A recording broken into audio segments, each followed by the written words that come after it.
नमस्कार मित्रांनो, स्वागत आहे तुमचं कथारंगमध्ये. कथा रंगवते नवा अनुभव मनामध्ये. शब्दातून उमटतात भावना अनेक, कधी विचारांचा सागर, कधी आठवणींचे लेख. चला मग सुरू करूया आजची सुंदर कथा. आजची कथा आहे सासू सुनेची. एक सासू जी पूर्वग्रह दूषित दृष्टिकोनाची, सून मात्र मोकळ्या स्वभावाची, मनापासून दुसऱ्याच्या आनंदाचा विचार करणारी. कथेचं नाव आहे चव आणि लेखिका आहेत डॉक्टर विजया वाड. चला तर मग ऐकूया सुंदर कथा चव. संजोत, चहा काय फक्कड केलायस ग? अप्पा, थँक्यू सो मच. तुम्ही कॉम्प्लिमेंट देता ना, त्यामुळे उत्साह वाढतो बघा. संजोत अप्पांवर जाम खुश होती. व्यवसायाने डॉक्टर असलेली अप्पांची सून अप्पांना एवढी आवडते याचे पार्वतीबाईंना म्हणजे माईंना फार वैषम्य वाटे.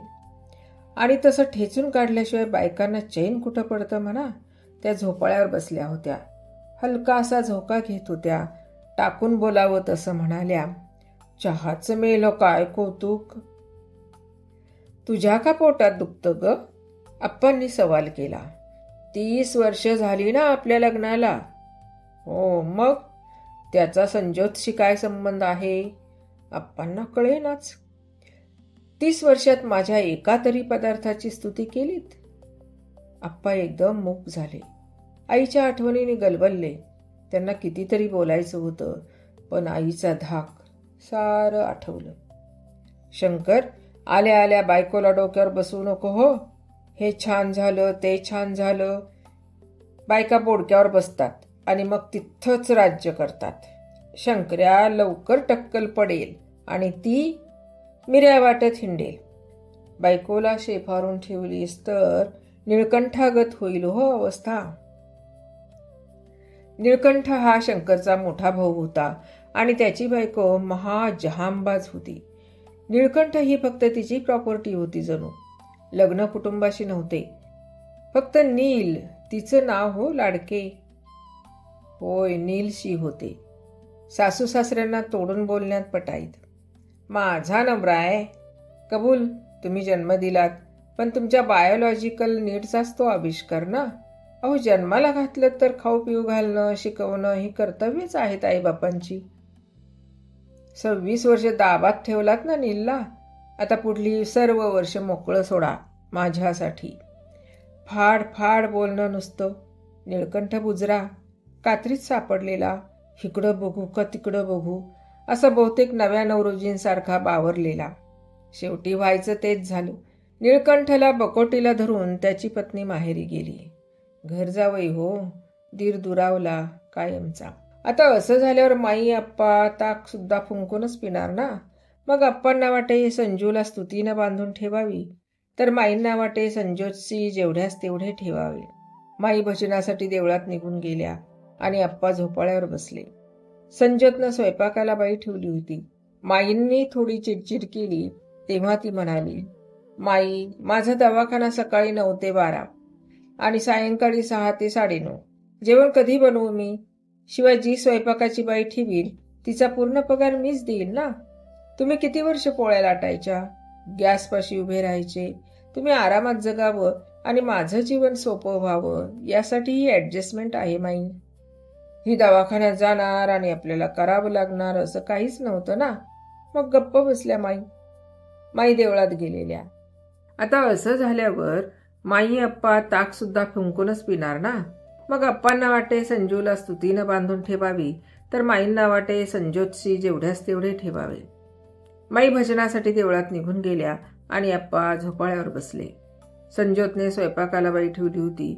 माईंनी थोडी चिडचिड केली तेव्हा ती म्हणाली, माई, माझा दवाखाना सकाळी 9 ते 12 आणि सायंकाळी 6 ते 9:30. जेवण कधी बनवू मी? शिवाय जी स्वयंपाकाची बाई ठेवीन तिचा पूर्ण पगार मी देईन ना. तुम्ही किती वर्ष पोळ्या लाटायच्या, गॅसपाशी उभे राहायचे. तुम्ही आरामात जगावं आणि माझं जीवन सोपं व्हावं यासाठी ही ॲडजस्टमेंट आहे माई. ही दवाखान्यात जाणार आणि आपल्याला करावं लागणार असं काहीच नव्हतं ना. मग गप्प बसल्या माई देवळात गेलेल्या. नवरा ऑफिसच्या ट्रिपवर लांब लोणावळा इथे गेलेला. तेव्हा रविवारची सुट्टी सार्थकी लाभावी असं संजोतनं ठरवलं. खरं तर तिने डॉक्टर नवरा करावा असे तिच्या आई आणि बाबांना वाटत होते. पण तिचं या मुलावर प्रेम बसलं ना, तेही पेशंट म्हणून येऊ लागला तेव्हा. राघव शंकर येळकोटकर, व्यवसायाने इंजिनियर, सर्दी खोकला जात नव्हता म्हणून संजोतकडे गेला. एक्सरे काढलेला बरा, फार दिवस सर्दी खोकला राहणं चांगलं नव्हे, ती म्हणाली होती. एक्सरे क्लिअर आला तेव्हा तो आनंदाने थँक्स देण्यासाठी दवाखान्यात गेला आणि हृदय हरवून बसला. सरळ कबुली आणि मग लग्न. अप्पा येऊ? शेजारी बसू? संजोतनं विचारलं. बैस ना ग, आप्पा प्रेमाने म्हणाले. ती झोपाळ्यावर बसली. अप्पा, माई खुश नाहीत का हो माझ्यावर? अगं काहीतरीच काय, माझा भाऊ जरा बायको होता ना, मग ही घाबरते, दुसरं काही नाही. राघव काकावर जाईल अशी भीती वाटते का त्यांना? असंच असावं. अप्पा, तुम्ही सेकंड हनीमूनला जाता का? फर्स्टच नाही झाला म्हणजे? धीरच नाही झाला विचारायचा ग आईला. माझा भाऊ घर सोडून गेला होता, मग वातावरण तंग होतं कित्येक महिने घरातलं. आई बापांना दुखवायची माझी नव्हती ग हिंमत. मग मी आणि माई नाही गेलो कुठं बाहेर. तरीच त्यांच्या संसाराची चव हरवली. सुने काय करू ग? There is no other day but today अप्पा. आज मी सूट बुक करते. तुम्ही कलंगूट बीचवर जा. माईंना मासे खूप आवडतात. तुम्ही मासे खा, प्रॉन्स खा. बीचवर थोड्याशा पाण्यात जा. माई अजूनही किती छान दिसतात. पण हे त्यांना आठवणीनं सांगा आणि त्यांची क्षमाही मागा. आजवर जे देता आलं नाही ते देऊ इच्छितो असं सांगा. सुख परत धावत येईल अप्पा. अप्पांना भरून आलं. सुनेने त्यांचे डोळे पुसले. माई आल्या त्या खुशीतच. अहो, गुळपोळ्या दिल्यात आंबेकर बहिणींनी आणि सुनेने कलंगूट बीच बुक केलं.